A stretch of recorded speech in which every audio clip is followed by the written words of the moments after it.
You ever get some really good news, you share it with a friend, and you somehow walk away feeling worse?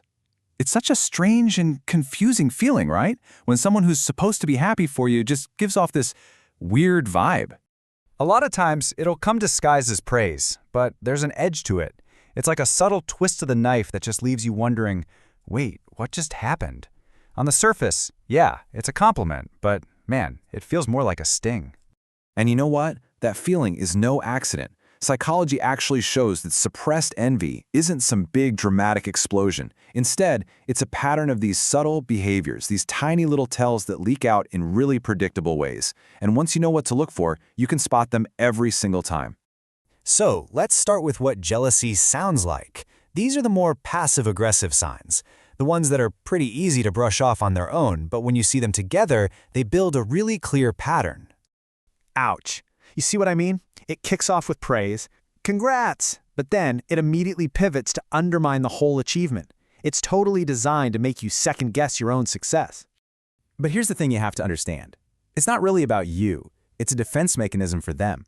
By adding that little insult, they're just trying to protect their own ego. If they can make your success seem less valid, well then their own position doesn't feel quite so bad in comparison. Oh, this is another classic. You share something you worked incredibly hard for, and their first response is to chalk it up to something else entirely. Oh, you were just in the right place at the right time, or it's all about who you know. And this really just ties back to the story they're telling themselves. They are literally rewriting the narrative of your success to take your hard work and your talent right out of the equation. Why? Because it's a really powerful way to avoid looking at their own situation. Now, this one is all about the nonverbal cues. Their words will say one thing, like, oh, I'm so sorry that happened to you, but their body language, their face, it just screams something else. You can see this visible, almost electric sense of relief, maybe even joy in their eyes. There's actually a specific German word for this exact feeling, Schadenfreude. For a jealous person, your failure feels like their victory. For just a moment, it levels that playing field they're always picturing between you and them. Okay, this one can be tricky. Imitation is the sincerest form of flattery, right? Well, sometimes. But with envy, it just feels different. It's less about admiration and way more about competition. It almost feels like they're trying to absorb your life. And that's the absolute critical distinction here. Someone who admires you learns from you, but someone who's envious, they want to take what you have. They genuinely believe that if they can just copy the outside parts of your life, they'll get your success too. Now, this is where the behavior can start to get a little more obvious. You have to pay really close attention to who shows up and when. A jealous person, you'll notice, often materializes right when you're down, but they conveniently vanish the second you have something to celebrate. This just lays out the dynamic perfectly. When you fail, they get to swoop in and play the role of the supportive, superior friend. But when you succeed, well then they'd have to be in the audience clapping for you, and for someone who's deeply envious, that role is absolutely unbearable. Okay, just take a second here. As we've gone through these first 5 signs, has a specific face or a name been popping into your head?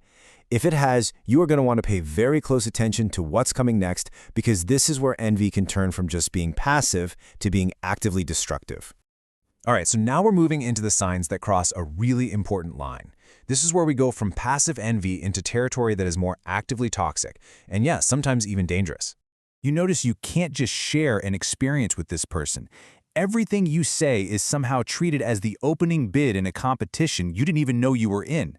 They always have to one-up you. It is so important to realize this isn't confidence. It's the absolute opposite. It's a desperate attempt to feel enough by just verbally putting themselves above you. The conversation becomes the only place where they feel like they can actually score a win. This one really highlights the two-faced nature of deep envy. To your face, they are all smiles and support. They're your #1 fan. But the moment you leave the room, they are subtly or not so subtly tearing you down to anyone who will listen.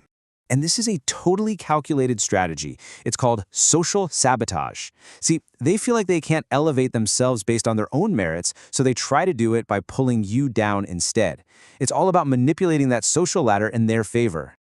And this one is maybe the most toxic of all. You come to them for guidance, you trust them as a friend, and they intentionally, purposefully steer you in the wrong direction. They'll tell you not to go for that big promotion because, oh, it's just too much stress, or not to start that business because, it's just so risky. Their advice is always wrapped in this language of concern, but the real motive underneath it all is to sabotage your growth. This is the ultimate mind game. What they do is they take all of their own negative feelings, their competitiveness, their envy, their resentment, and they accuse you of having them. And yep, there's a psychological term for this too. It's called projection. They literally can't handle their own jealousy, so their brain projects it onto you. It lets them reframe the whole situation. Oh, I don't dislike them because I'm jealous. I dislike them because they're so arrogant. It makes them the victim. Okay, so maybe you've recognized some of these signs in someone you know, and that can be a really tough realization. The question now is, what's the next step? How do you actually handle this without losing your mind or your momentum? First, just don't engage in their drama. Stay calm. Second, and this is probably the most important thing, do not dim your own light just to make them feel better. Your success is not an attack on them. And finally, you have to always remember, this is a reflection of their insecurities, not a reflection of your character. And I really want to leave you with this thought. The jealousy of others, it's usually not a sign that you're doing something wrong. It's actually a sign that you're doing something right. It means you have something valuable. So protect your peace, keep your circle tight, and just keep bearing fruit.